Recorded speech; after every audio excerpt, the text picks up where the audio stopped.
στο πρώτο φεστιβάλ γαστρονομίας και τοπικών προϊόντων του Δήμου Σοφάδων.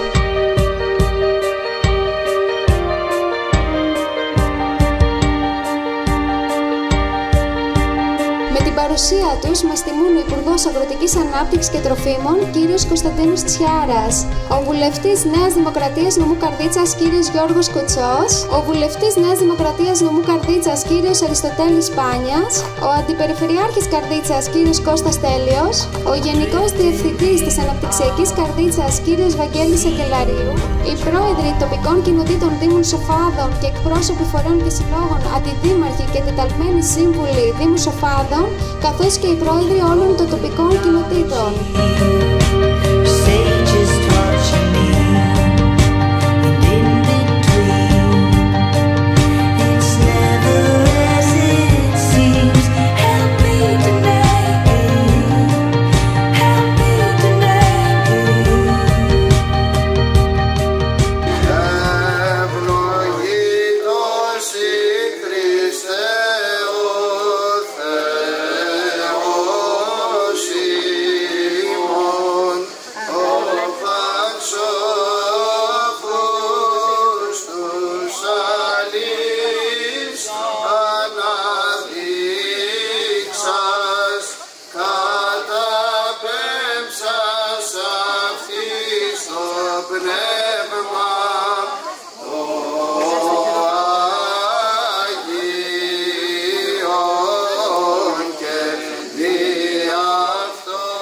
Σεβασμιότατε, σεβαστοί πατέρες,